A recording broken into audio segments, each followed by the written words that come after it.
In a forgotten mountain town buried under snow and silence, fear didn't wear a badge. It wore a familiar face. Everyone knew his name. No one dared say it out loud.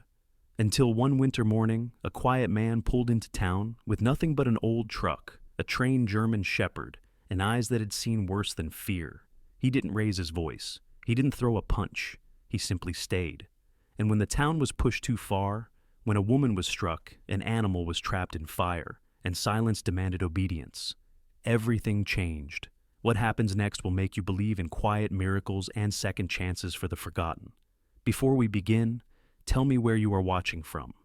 Drop your country in the comments below. If you believe no child or animal should ever face fear alone, hit subscribe now and share this story with someone who needs hope.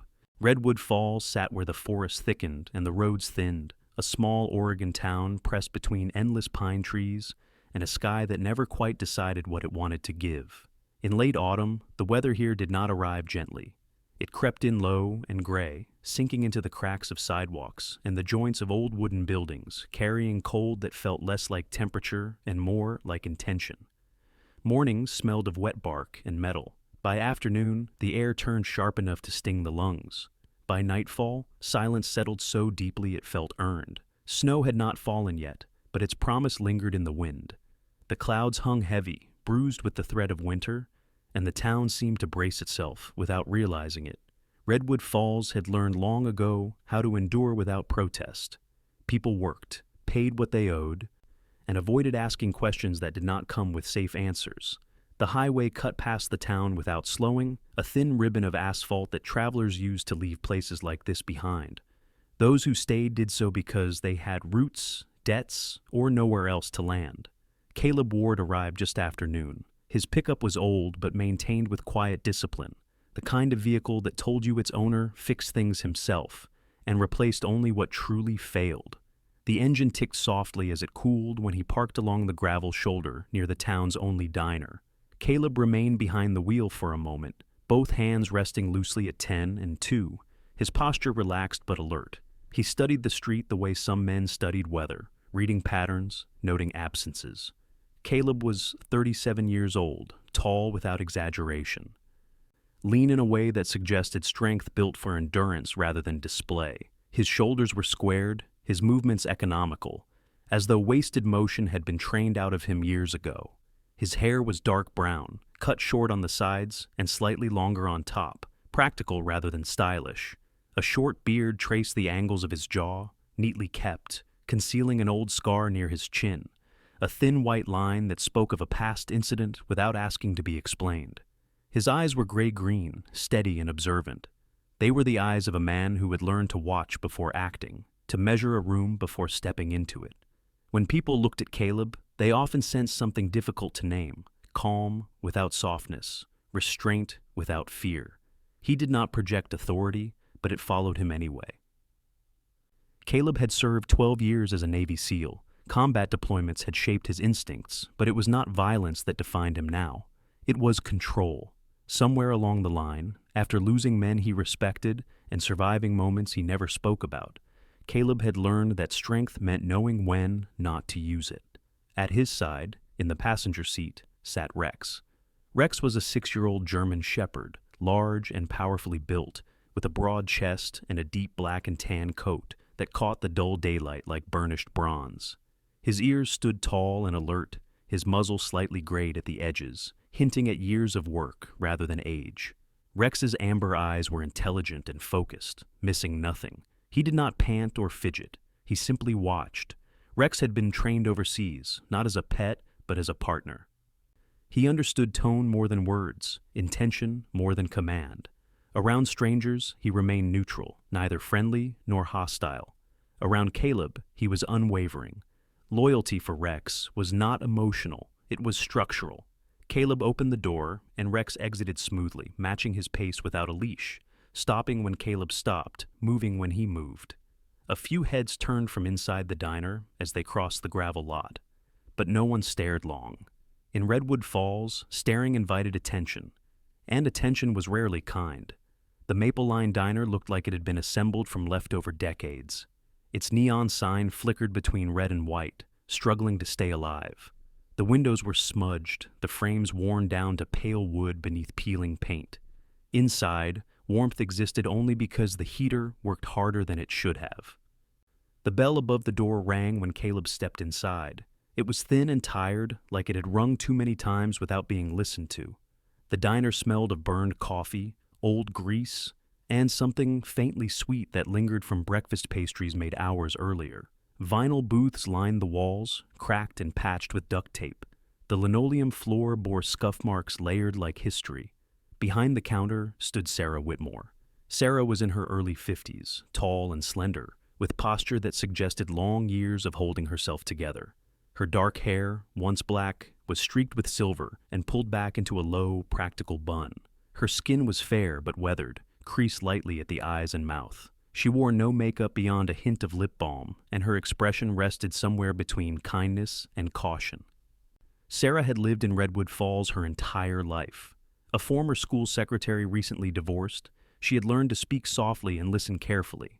People trusted her because she did not gossip and did not ask questions she could not help answer. She ran the diner now, not because it was profitable, but because it gave her a way to stay useful without being vulnerable. Her eyes flicked briefly to Rex, assessing him with practiced calm, then back to Caleb. "Sit anywhere you like," she said, her voice steady. "Coffee?" "Yes, ma'am," Caleb replied. He chose a booth near the wall, back to the corner, a habit ingrained beyond conscious choice. Rex slid beneath the table and lay down, head resting on his paws, body aligned so he could see the entrance without being seen himself. Sarah poured the coffee and set it down without comment. Her gaze lingered for half a second longer than necessary on Caleb's hands, scarred knuckles, steady grip, then moved on. 2 booths down sat a pair of loggers, both men in their 40s, broad-shouldered and quiet, jackets still damp from the forest. They spoke in low voices, their laughter muted.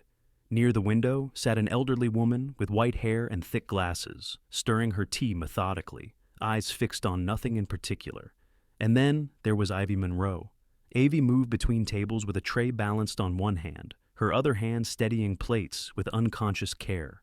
She was 32, medium height, slender but not fragile, her movements efficient and practiced. Her auburn hair was pulled into a loose ponytail that slipped free strands around her face. Her skin was pale, freckled lightly across her nose and cheeks, and her green eyes carried a softness that did not quite reach rest. Ivy smiled easily, but it was a learned expression, one she deployed like armor. She avoided sudden movements, avoided drawing attention. Years earlier, a single incident had taught her how quickly kindness could turn costly.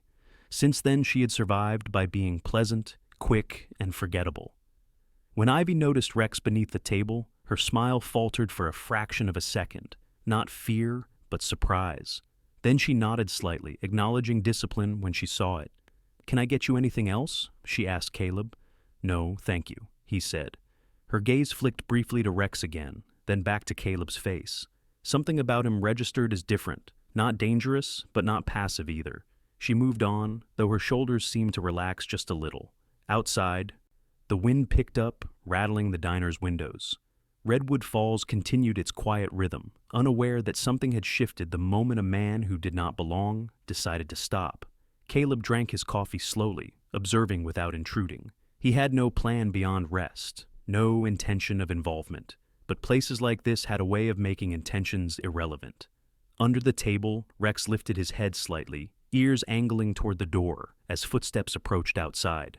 Caleb felt it too, not danger yet, but pressure. The bell over the door rang again, and Redwood Falls, the town that had learned to be quiet, held its breath. The bell above the diner door rang again, sharper this time, as if the cold outside had sharpened it. The sound traveled through Maple Line Diner and settled into the spaces between people rather than over them. Conversations did not stop outright. They thinned, lost their edges, became careful. Redwood Falls had learned that sudden noises often came attached to consequences.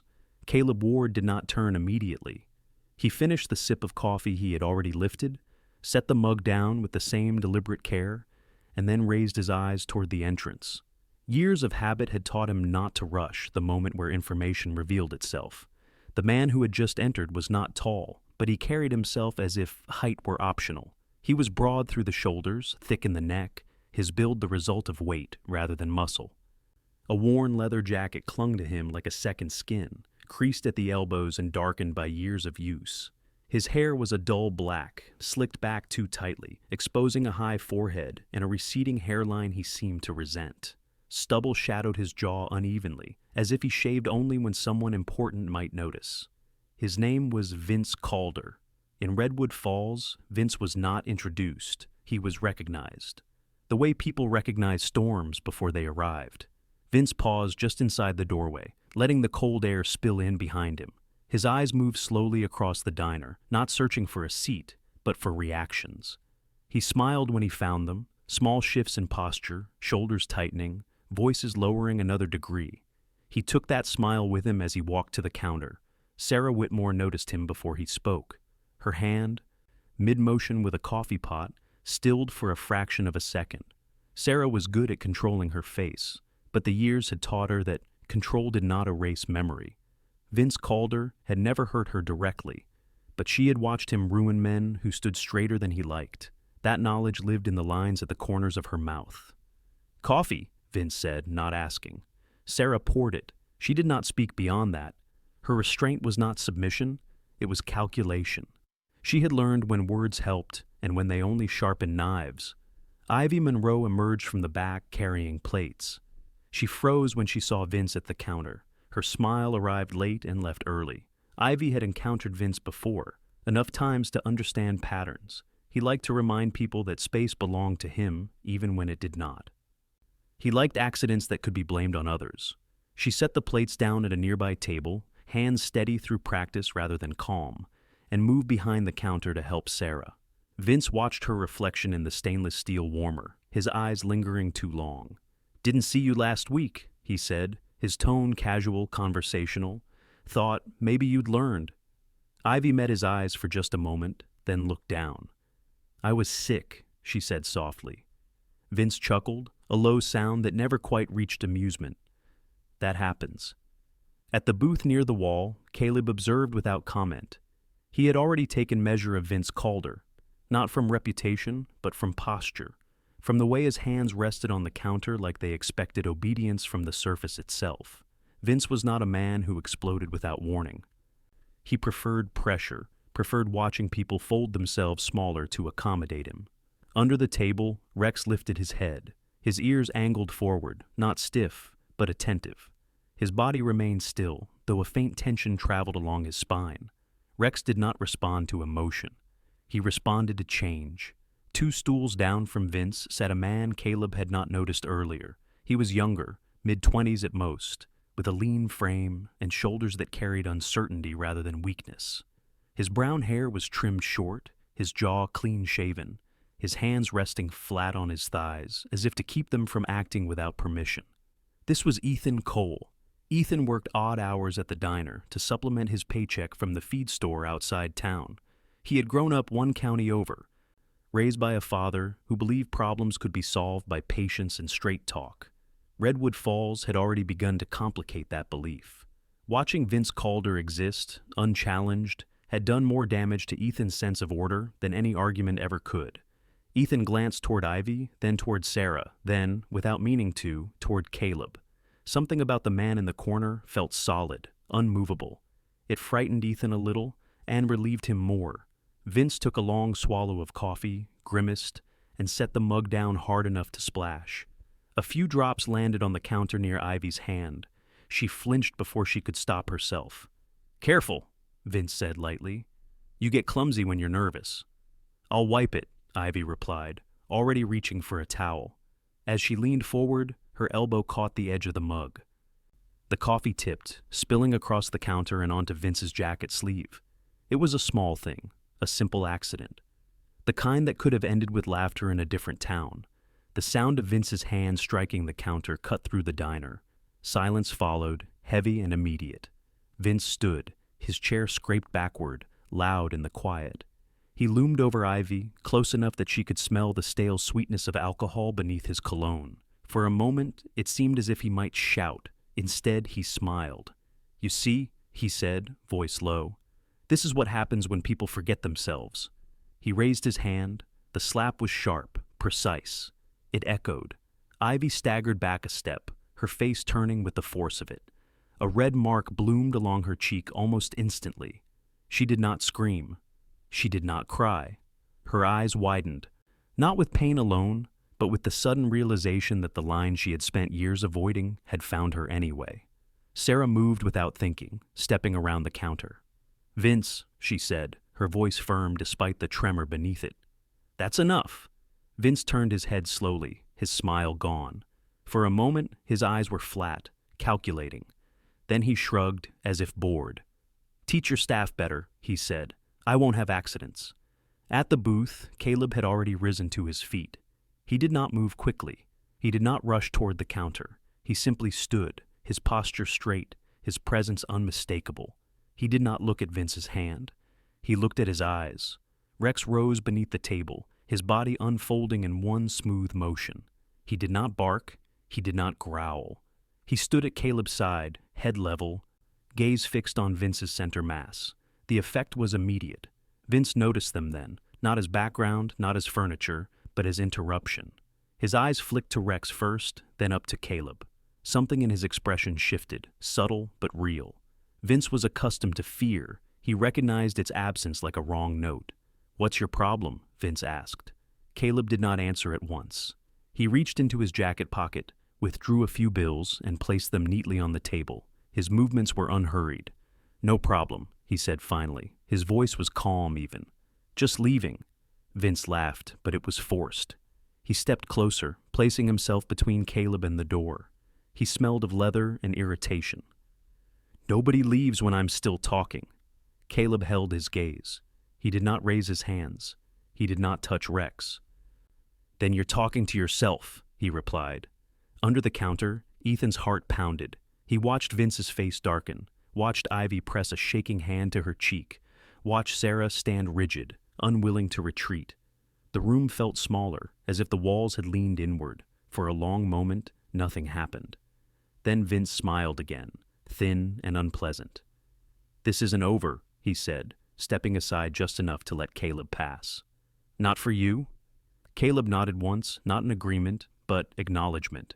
He walked toward the door. Rex followed, matching his pace. As they stepped back into the cold, the bell rang one last time, its sound lingering longer than before. Inside the diner, Ivy leaned against the counter, breathing shallowly. Sarah placed a steady hand on her shoulder. Ethan sat frozen, eyes fixed on the door Caleb had just closed. Outside, Caleb paused beside his truck. Rex sat at his heel, posture alert. Caleb exhaled slowly. He had come to Redwood Falls to rest. Instead, he had arrived at the edge of something unfinished. And he knew, without regret, that he would not leave until it resolved itself. Night arrived early in Redwood Falls, sliding down from the tree line and pooling in the streets as if the town itself had exhaled. The temperature dropped fast, the kind of cold that slipped under collars and settled into bone. Streetlights hummed awake one by one, their pale cones of light failing to reach the corners where old habits lived. By the time Caleb Ward finished loading his bag into the bed of the pickup, the diner windows had become mirrors, reflecting faces that pretended not to look back. Caleb did not leave. He drove 2 blocks and parked beneath a stand of cedar, where sap clung to the bark like amber scars. From there, he could see Maple Line Diner without being seen himself. He turned off the engine and listened.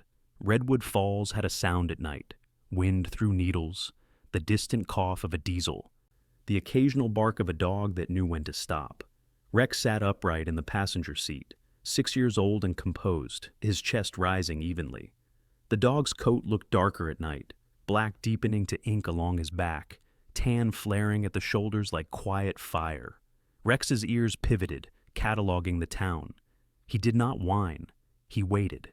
Inside the diner, Sarah Whitmore locked the front door and flipped the sign to closed. Her hands shook only after the latch caught. She leaned her forehead against the glass for a moment, breathing through the memory of Vince Calder's smile. Sarah had survived long enough to know that men like Vince measured rooms the way gamblers measured tells. She straightened, smoothed her apron, and turned to Ivy Monroe. Ivy sat at the counter with a paper towel pressed to her cheek. The red had faded to a hot pink, but the sting lingered. She was 32 and tired in a way that had nothing to do with hours. Her auburn hair had slipped loose again, a few strands clinging to her temple where tears had dried. She did not cry now. She stared at the chrome edge of the warmer, watching her reflection fracture. "He'll come back," Ivy said. It was not fear speaking, it was experience. Sarah nodded. "Not tonight," she said. "He likes daylight, likes witnesses." At the far end, Ethan Cole wiped a table that didn't need wiping. His movements were stiff, mechanical. He was lean, clean-shaven, with shoulders that still remembered how to be straight. The events of the afternoon had pressed a weight into him that his upbringing had not prepared him to carry. He had been taught that problems had processes. Redwood Falls had taught him that processes bent when fear paid better. "Did you see the dog?" Ethan asked, then winced, as if speaking might make things worse. Sarah did not answer immediately. She was thinking of the way Rex had stood, no sound, no show. "I saw discipline," she said at last. "That kind doesn't come from nowhere." Outside, Vince Calder stood beneath a flickering streetlight, smoking. He had crossed the street after leaving the diner, not to go home, but to be seen going nowhere in particular. Vince understood theater. He understood that fear needed reminders the way fires needed air. The leather jacket hung open at his thick middle. His hands were broad and nicked with old scars, knuckles flattened from fights that ended with apologies from the other side. His face was square and blunt, the angles softened by weight and years of being obeyed. The stubble on his jaw caught the light unevenly. He exhaled smoke through his nose and smiled at the reflection in the diner glass. The slap had not been about Ivy. It had been about calibration. Vince had grown up 2 towns over, the son of a man who taught him early that respect was something you extracted. When his father drank, Vince learned to stand very still. When he stopped drinking, Vince learned to swing first. Those lessons hardened into habit. He did not enjoy violence. He enjoyed outcomes. Fear, to him, was currency. It moved faster than money and left fewer fingerprints. He had not expected the man in the corner. Caleb Ward had not flinched. Worse, he had not rushed. Vince replayed that in his head and felt the itch of it beneath his skin. The dog, too, standing like a verdict, waiting for a word that never came.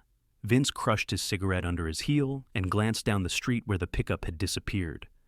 "Not for you," he muttered again, practicing it for later. Caleb watched Vince leave the pool of light and vanish between buildings. He did not follow. He had learned that following was a kind of promise. Instead, he opened the door and stepped out into the cold. Rex leapt down beside him, landing softly, nails clicking once on asphalt before he stilled. They walked the perimeter of the block together, not as patrol, but as inventory. Caleb counted exits, shadows, habits. Redwood Falls had rhythm. Vince had tempo. The two would clash. On the edge of town, past the feed store, a low barn leaned into the wind. Inside, a chestnut mare stamped and snorted, impatient with confinement. Her name was Larkspur, 8 years old, long-legged and nervous in crowds. She belonged to Jonah Pike, a man who had once been gentle and learned otherwise. Jonah was tall and rope-thin, his beard sun-bleached and wild, his eyes wary in the way of people who had been corrected too often.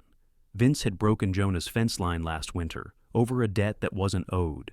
Since then, Jonah had learned to keep his head down and his horse close.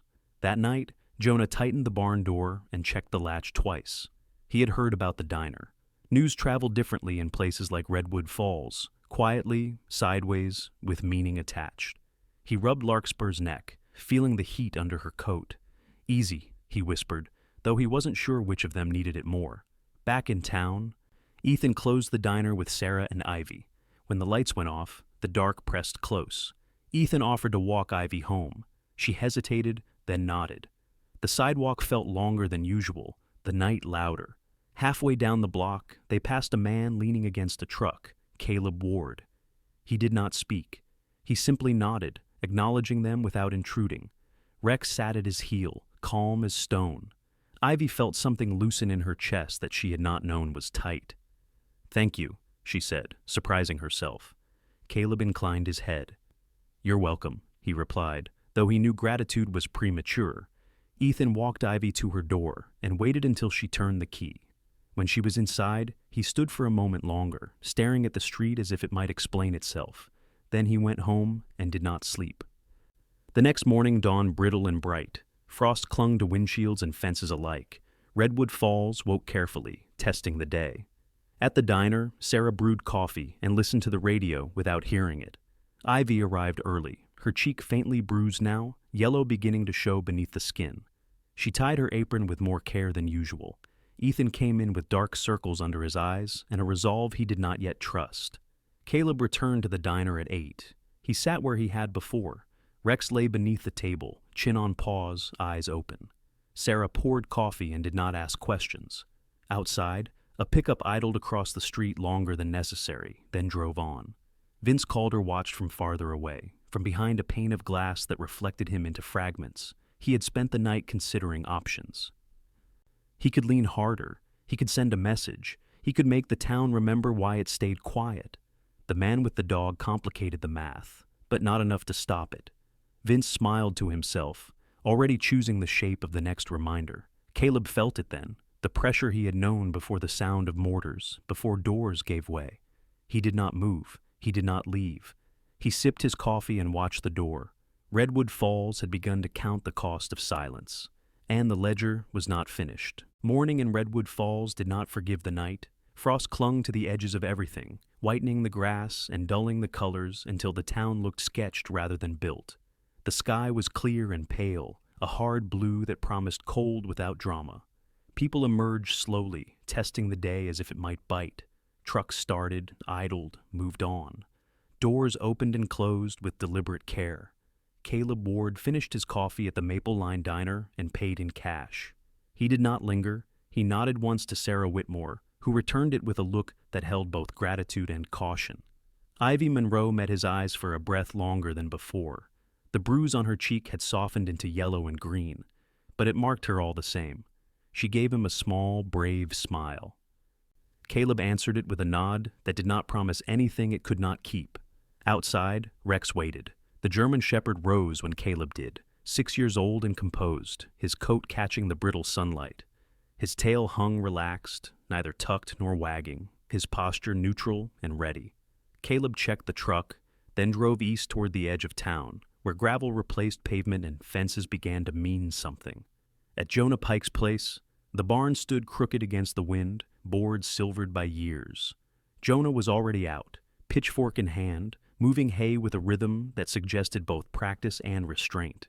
He was tall and spare, his beard untrimmed and pale at the tips, his face weathered into angles by work and disappointment.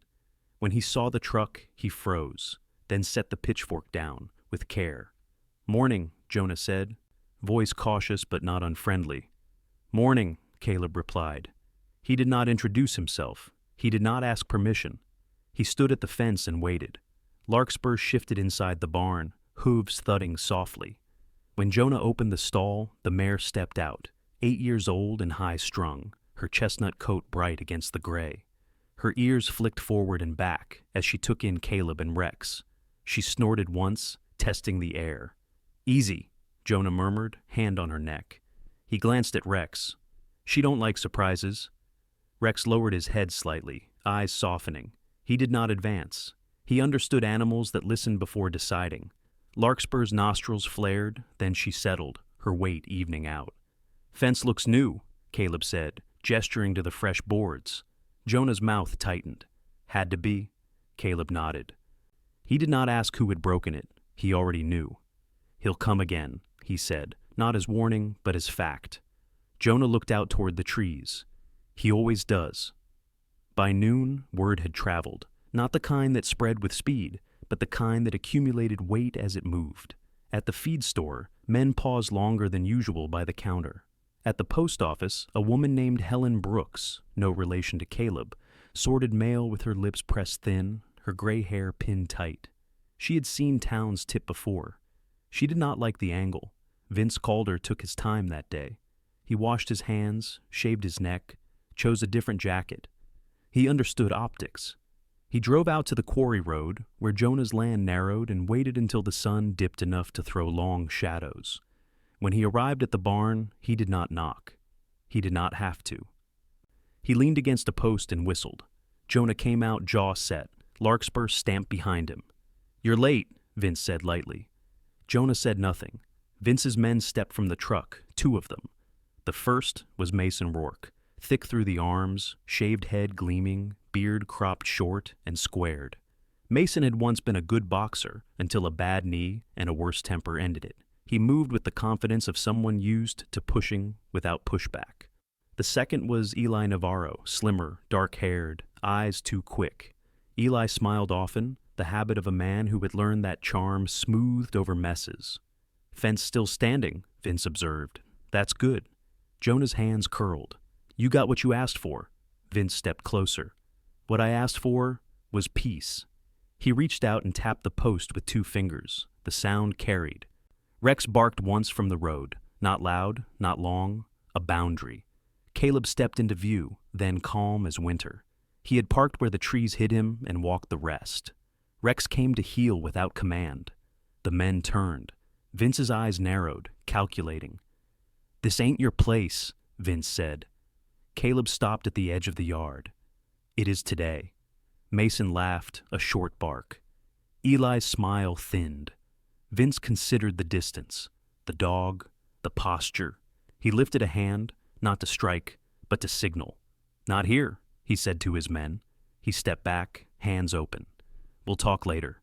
He left with a promise folded into his silence. That evening, Sarah closed the diner early. Ethan Cole stayed to help. His shoulders were straighter than yesterday, his eyes tired but resolved. He had made a decision he had not yet spoken aloud. When he finished stacking chairs, he asked Sarah if the cameras still worked. "They work," she said. "They don't always remember." Ethan nodded. He understood. Night came again. Snow began in small, patient flakes that did not ask permission. Caleb slept in his truck near Jonah's land. Rex curled in the bed beneath a canvas cover. The wind worried the trees. Larkspur paced, then settled. Vince did not sleep. The next morning, chalk lines appeared on the pavement outside the diner, 4 of them, crude arrows pointing inward, a message without words. Sarah stared at them through the glass until her reflection replaced them. She unlocked the door anyway.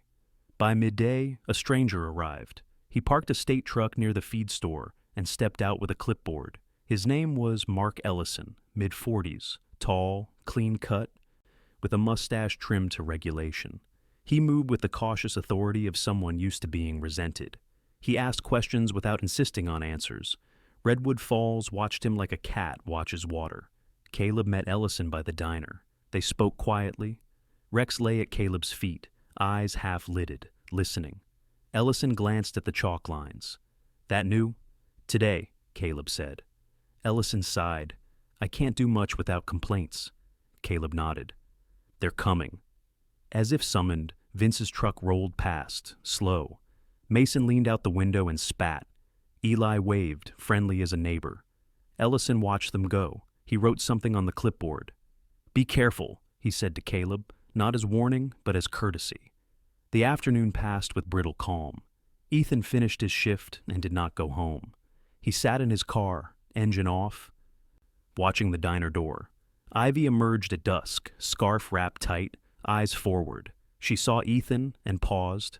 "You don't have to," she said. "I know," he replied. "I'm going to."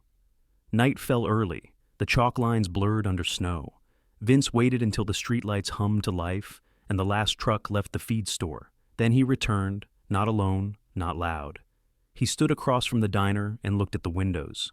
Inside, Sarah wiped the counter. Ivy stacked cups. Ethan stood by the register, hands steady. Caleb crossed the street. Rex walked at his side. Vince smiled. "You're persistent." "So are you," Caleb said. They faced each other in the cold, breath ghosting. No one moved, no one raised a hand. From the barn road, Larkspur whinnied once, sharp and clear. Rex's ears lifted. The town seemed to lean in. Vince's smile faded. He looked around, as if noticing for the first time how many eyes were watching now. Not bold, not brave, but present. He took a step back. "This isn't finished," he said. Caleb held his gaze. "It is," he replied. "Not yet. But soon." Vince turned away. The streetlights buzzed. Snow fell harder.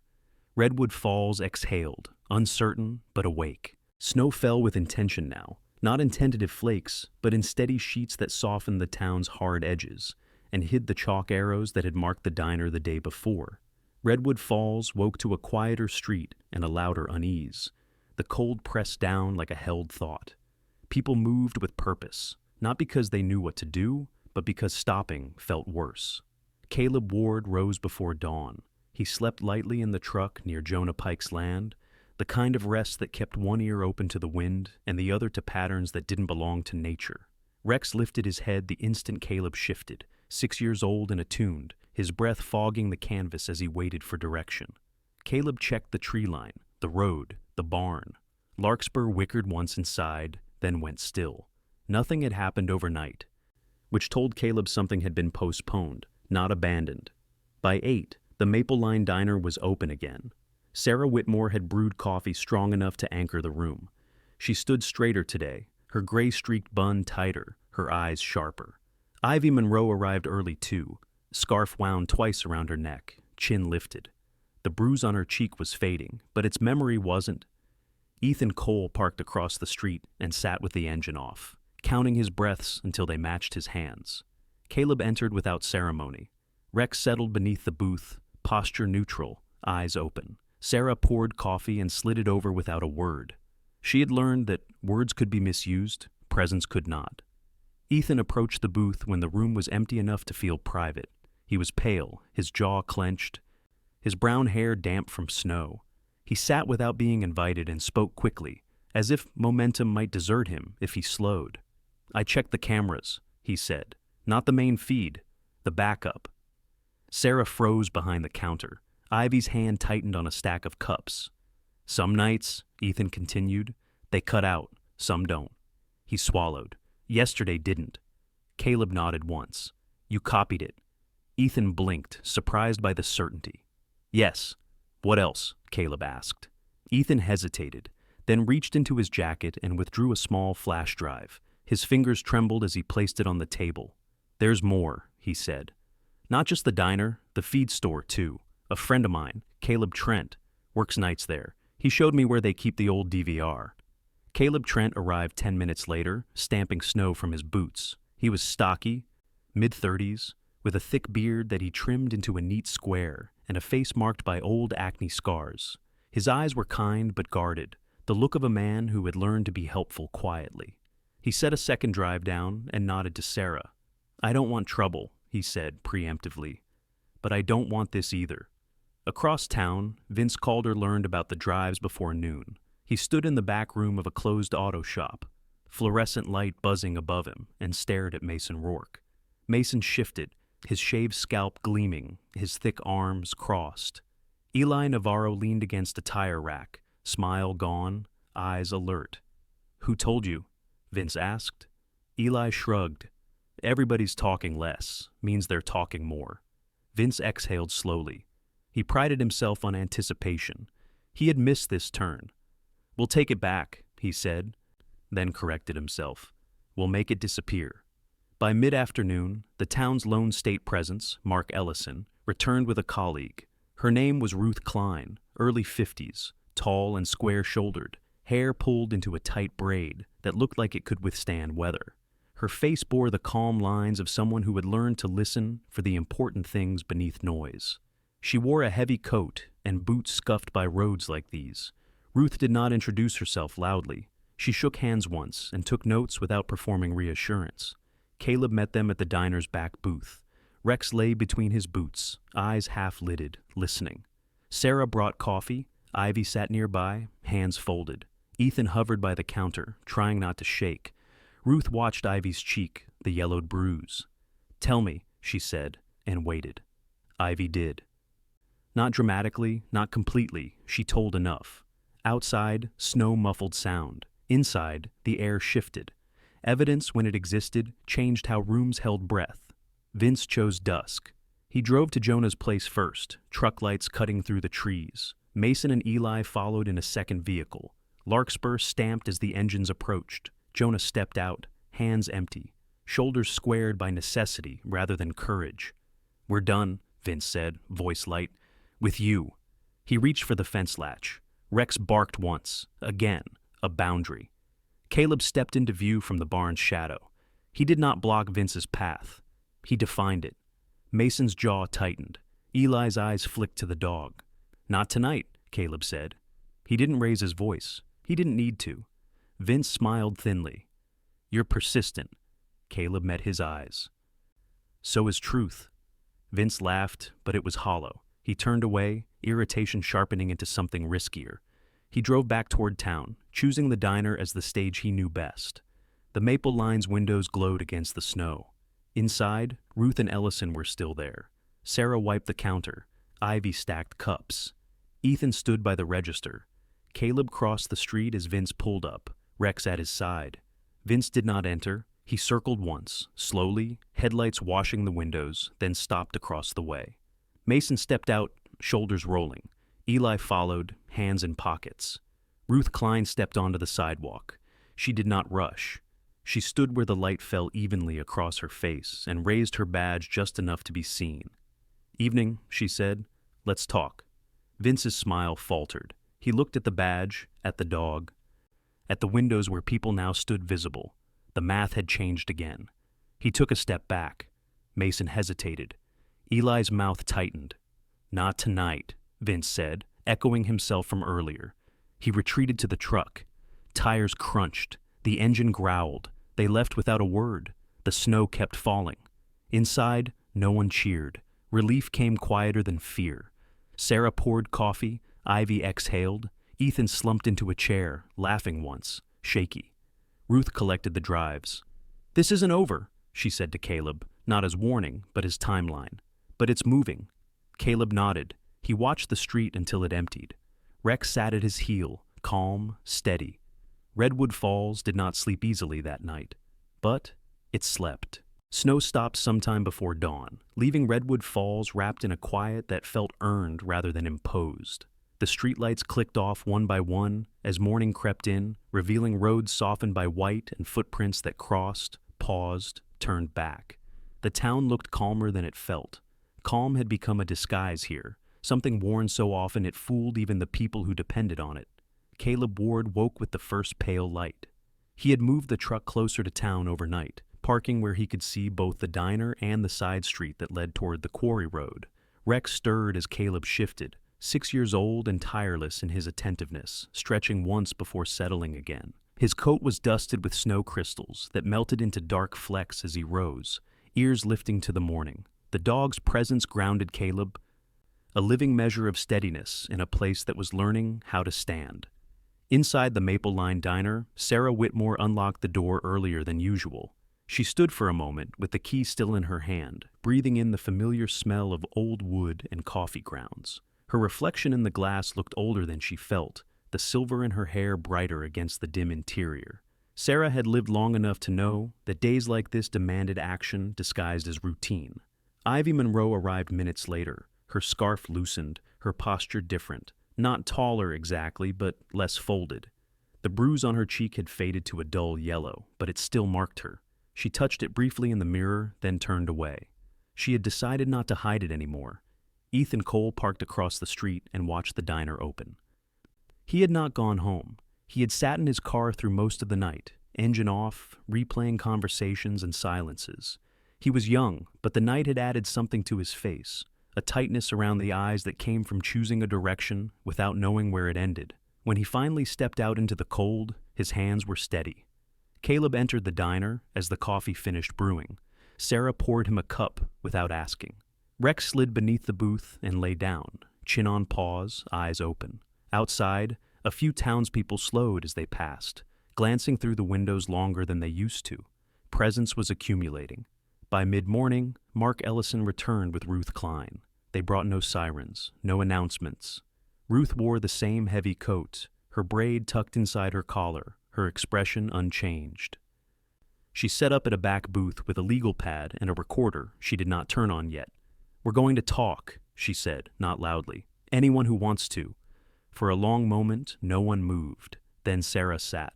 She spoke plainly, about the chalk lines, about nights she closed early because she had learned what staying open cost. Her voice did not waver. When she finished, she folded her hands and waited. Ivy followed. She did not dramatize the slap. She described it with the careful precision of someone who had replayed it too many times. When she reached the end, she stopped herself from apologizing. That was new. Ethan spoke next. He described the cameras, the gaps, the patterns. He named names only when asked. His voice shook once, then steadied. Ruth nodded, writing without comment. Outside, Vince Calder watched the diner from his truck, jaw tight. He had expected fear to scatter when authority arrived. Instead, it was collecting. He did not like that. He had learned early that crowds could be controlled if they believed themselves alone. Redwood Falls was beginning to look less alone. Mason Rourke paced beside the truck, boots crunching in the snow. His thick arms were bare despite the cold, beard trimmed close. He had always been quick to anger, slower to doubt. But something about the way people were gathering unsettled him. Eli Navarro leaned against the passenger door, hands tucked into his jacket, eyes darting. Eli read rooms the way others read faces, and this room was changing. "We should move," Mason muttered. Vince shook his head. "We wait." The waiting cost him. By afternoon, more people had come to the diner. Jonah Pike arrived, hat in hand, beard wind-tangled. He stood near the door at first, then took a chair. Larkspur remained in the barn, restless, her hooves thudding softly as if she sensed the shift in her owner. A woman from the post office came. 2 loggers, a man who owned a tow truck and spoke only after Ruth looked at him and waited. The town did not shout. It did not chant. It spoke in turns. Caleb stayed at the edge of it, listening. He did not add his voice. He had learned when silence strengthened others. Rex remained still beneath the table, eyes tracking the door. When dusk fell, Ruth closed her notebook. "That's enough for today," she said. "You've done something important." Outside, the temperature dropped again. Vince watched the diner empty and felt the ground tilt beneath him. He had not planned for this version of resistance. He had planned for fear to fracture, not cohere. He chose speed. Night had fully settled when the call came in over the sheriff's radio. Static, then urgency. A fire on the quarry road. Jonah's barn. Caleb was already moving when the first plume of smoke rose. He ran for the truck, Rex bounding in after him, tires biting into snow as they tore down the side road. Others followed, pickup trucks, headlights cutting through the dark. Fear, when it changed direction, moved fast.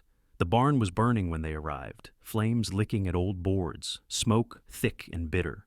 Larkspur screamed inside, a sound that cut through everything. Jonah ran forward and stumbled. Caleb caught him without breaking stride. "Stay with me," Caleb said, already moving. He tied a scarf around his face, grabbed a crowbar from the truck bed, and moved toward the stall door. Rex stayed back, trained for fire, but not for chaos, his body quivering with held intent. Caleb pried the door open, smoke pouring out, heat punching. Inside, the mare reared, eyes wild, coat slick with sweat. "Easy," Caleb said, voice low, steady. He moved with the surety of someone who had entered worse places. He slipped a rope over Larkspur's neck, guided her, took the kick to his thigh without stopping. Together, they burst into the cold, the mare stumbling, then finding ground. The barn collapsed moments later, a roar and a rush of sparks. Snow hissed as it met fire. Sirens arrived late, too late to matter. Vince stood at the edge of the crowd, face pale in the flicker. He had not meant for this. He had meant for a message. The difference no longer mattered. Eyes turned toward him. No accusation spoken, but recognition complete. Ruth stepped forward, coat dusted with ash. "We're done waiting," she said. Mason took a step back. Eli disappeared into the dark. Caleb leaned against the truck, breath ragged, thigh burning. Rex pressed close, head against his leg, grounding him. Jonah knelt in the snow, arms around Larkspur's neck, sobbing without sound. Redwood Falls stood together, watching the fire die. The night had spoken, and it had not whispered. Morning came with a color Redwood Falls had not seen in days. The sky broke clean and pale after the smoke, and the snow reflected it back, and too bright for denial. What remained of Jonah Pike's barn smoldered in black ribs, steam lifting where embers surrendered to cold. The town gathered without being called. No one spoke loudly. They did not need to. Caleb Ward stood at the edge of the ruin, with his coat unzipped despite the temperature, his breath steadying after a night that had refused rest. His thigh throbbed where Larkspur's kick had caught him, a dull ache that reminded him he was still in a body and not above consequence. Rex sat close, 6 years old and faithful, his broad head turned toward the wreckage, as if counting what had been lost and what had not. The German shepherd's coat was streaked with ash along the shoulders. His amber eyes tracked movement with calm vigilance. He had not slept much either. Jonah knelt near the snowline, hat off, beard matted with frost. He ran his hand along Larkspur's neck again and again, grounding himself in the warmth of the living.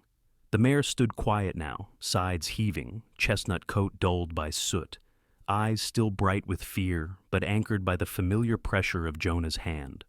8 years old and stubborn, she leaned into him. Alive. That mattered. Ruth Klein arrived early with Mark Ellison and 2 vehicles that did not belong to Redwood Falls. The men who stepped out wore plain coats and expressions that had learned to separate urgency from haste. One was tall and spare, late 30s, with a clean jaw and a faint crease between the brows that suggested he spent his days listening to things people wished he hadn't heard. His name was Daniel Moore, a state fire investigator, and he carried the quiet patience of someone who let evidence speak first. The other was older, thick-set, his beard salt and pepper and trimmed close, eyes steady behind wire-rimmed glasses. Thomas Avery had once worked arson in a city where fires had names and patterns. Now he worked places like this, where fires were meant to be messages. They walked the perimeter without comment. Thomas knelt, brushed snow aside, and nodded once to Daniel. "Accelerant," he said quietly. "Crude," Ruth wrote. She did not look at Vince Calder, who stood farther back with Mason Rourke and 2 others, their presence a blunt denial. Vince's face was pale in the cold light. The color leached out of his confidence. He watched the investigators work and felt the ground he had trusted turn granular beneath his boots. Mason shifted, thick arms crossed, beard bristling. He had slept little and thought less. He did not like the way eyes were landing on him now, not with fear, but with recognition. Eli Navarro was nowhere to be seen. That absence spoke loudly. By mid-morning, the Maple Line diner opened again. Sarah Whitmore moved with purpose, not defiance. She set coffee down for the investigators and for Jonah, whose hands shook when he took the cup. Ivy Monroe stood behind the counter with her chin up, and the bruise uncovered, faded but visible. She did not perform bravery, she practiced honesty. Ethan Cole arrived late, jacket unzipped, face drawn. He took a seat near the window and watched the street like a man waiting for a decision to arrive. He had chosen a side already. He was learning what that cost. Vince crossed the street just before noon. He did not enter at first. He stood where the glass reflected him back, fractured by old smudges. He had built his authority on spectacle and silence. The spectacle was failing. Silence had been replaced with something worse. When he came in, the bell rang and did not apologize. "I want to talk," Vince said. Ruth looked up. "You can," she replied, and did not move. Vince's eyes flicked to Caleb, to Rex, to Sarah, to Ivy. He saw not courage exactly, but alignment. He felt the loss of gravity. "This is getting out of hand," Vince said, attempting reason the way he once attempted kindness, awkwardly, as if the shape were wrong. "Accidents happen." Thomas Avery set his coffee down. "Arson isn't an accident," he said mildly. Vince's jaw tightened. Mason took a step forward, then stopped when Ruth's gaze pinned him in place.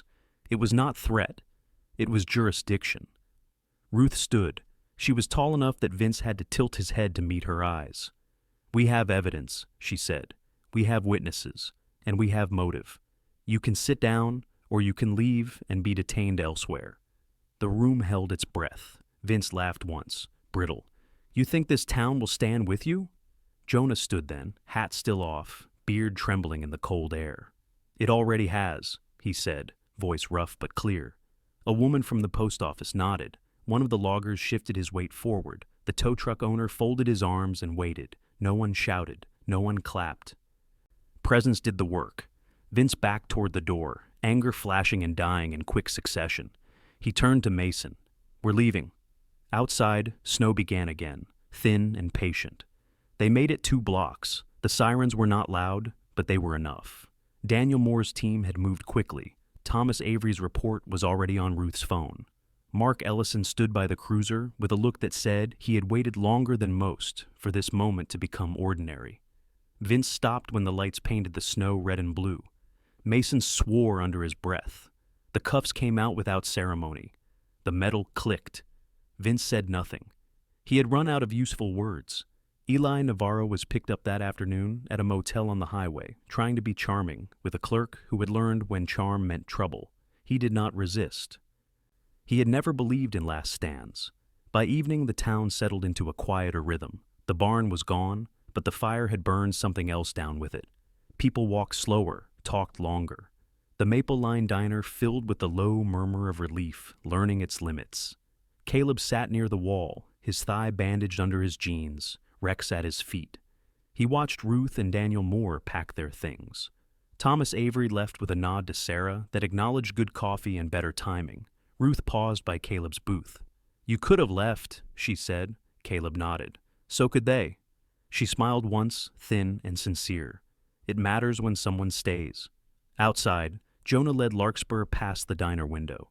The mare tossed her head, ears forward, testing the evening. Jonah's hand was steady now. He raised it in a brief salute. Caleb returned it. Night fell without drama. Snow softened the edges again. Redwood Falls did not celebrate. It breathed. Caleb stepped outside with Rex. The dog shook once, ash and snow scattering, then sat. 6 years old, scar-free, despite the night, steady as ever. Caleb rested a hand on his head and felt the simple weight of continuity. Across the street, Sarah locked up. Ivy lingered a moment longer, then turned off the lights. Ethan sat in his car, engine on this time, watching the diner until the windows went dark. He smiled, a small thing, and drove home. Caleb leaned against the truck and looked at the road. He would leave soon. He knew that. He had not come to stay. He had come to stand long enough for something else to take hold. The town had spoken back, and it had been heard. The road out of Redwood Falls did not announce itself. It bent gently past the last stand of cedars, dipped once, and then opened toward a stretch of gray that led anywhere else. Snow lingered in the shadows, melting where tires passed and returning where they didn't. Morning came clean and unhurried, the kind that followed nights when something finished without needing applause. Caleb Ward packed his truck at first light. He moved with the same economy that had carried him through places far louder than this one, folding canvas, checking straps, counting what mattered. His thigh still ached, a low reminder rather than a warning. He accepted it. Bodies kept their own records. Rex waited nearby, 6 years old and patient.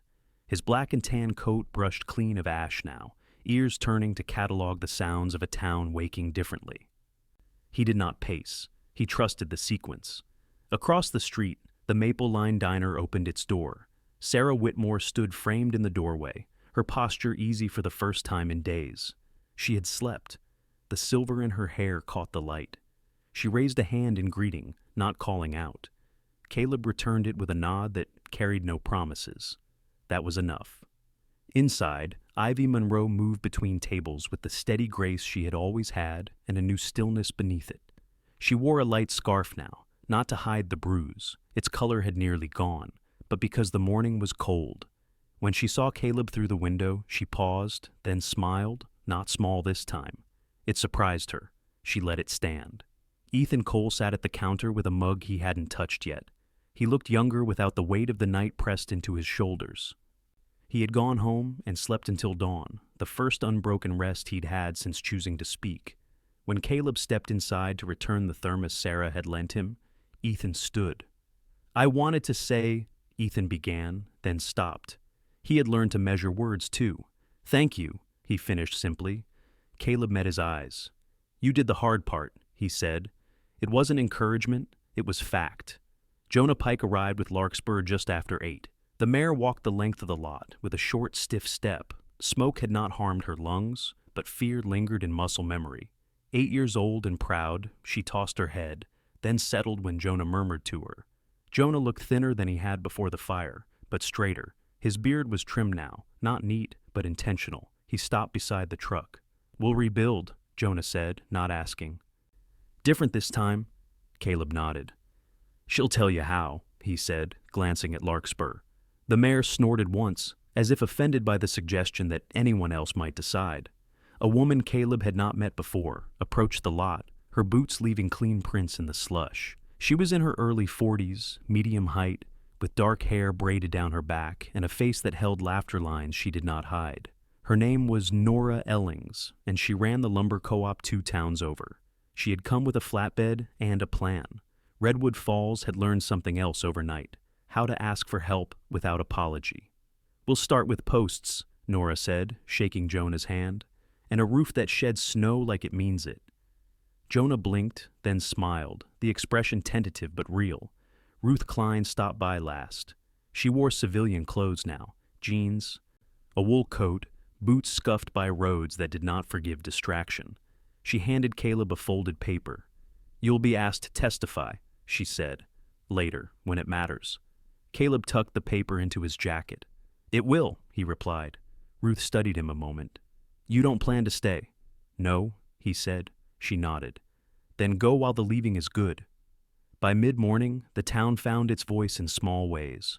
The post office opened with the bell rung twice. The feed store restocked and left the back door unlocked. The chalk lines were gone, scrubbed clean by snowmelt and intention. No one replaced them. Caleb took one last look down the street. The diner windows glowed. A tow truck rolled past, the driver lifting a hand. The air smelled of coffee and wet pine. He opened the truck door. Rex hopped up and turned once before settling. Chin on the window ledge, ears pricked toward the road. The dog's eyes followed movement with curiosity rather than vigilance. The difference mattered. They drove out slow, not because anyone watched, but because there was no need to rush. The town receded into the rear view, then the trees took it. Miles passed. Snow thinned. The road found its long, patient rhythm. At a turnout above the river, Caleb pulled over. The water ran dark and full, carrying melt downstream without argument. He stood for a moment with his hands in his pockets, breath visible. He did not pray. He did not promise. He let the quiet arrive. Rex jumped down and trotted to the edge, sniffing, then returned and sat at Caleb's heel. 6 years old, trained for precision, loyal without spectacle. Caleb rested a hand on his head. The dog leaned in, weight solid and familiar. "Good work," Caleb said, not because it was needed, but because it was true. They drove on. Behind them, Redwood Falls adjusted. The barn rose again in measured stages. Ivy took a day off and walked the river with a friend, her laughter carrying. Ethan signed up for night classes he had been postponing, learning that courage had a future tense. Sarah kept the diner open an hour later than before and found she liked the company. The loud man did not return. Weeks later, a letter arrived at a P.O. box. Caleb checked irregularly. It was from Jonah, the handwriting careful. There was a photograph tucked inside, Larkspur standing in a new stall, head high, winter coat glossy. On the back, 3 words were written and crossed out, replaced by 2 better ones. "We're here." Caleb folded the letter and slid it into the glove compartment. Rex lifted his head at the sound, then settled again. The road stretched ahead, wide and unremarkable, exactly as it should be. Some endings did not need witnesses. They only needed to hold. Sometimes we wait for miracles to arrive loudly. We expect thunder. We expect fire from the sky. We expect justice to rush in and fix everything at once. But this story reminds us that God often works differently. Sometimes his miracles arrive quietly, through a man who chooses restraint instead of revenge, through a woman who stands up even while trembling, through a community that finally refuses to look away, through an animal whose loyalty reflects a love purer than words. The Bible tells us that the light shines in the darkness, and the darkness has not overcome it. And sometimes that light doesn't blind us. Sometimes it simply stays. In our daily lives, many of us live in quiet battles. Fear no one sees, pain no one asks about, moments where staying silent feels safer than speaking up. But this story is a reminder. Your courage matters, even when it feels small. Your kindness matters, even when it goes unnoticed. And your faith matters, even when answers take time. If this story touched your heart, share it with someone who may feel forgotten. Leave a comment below to let others know they are not alone. And subscribe to this channel so more stories of hope, courage, and quiet strength can be told. May God bless you, protect you, and walk beside you through every unseen struggle. May He bring peace to your home, strength to your heart, and light to every dark place you face. Amen.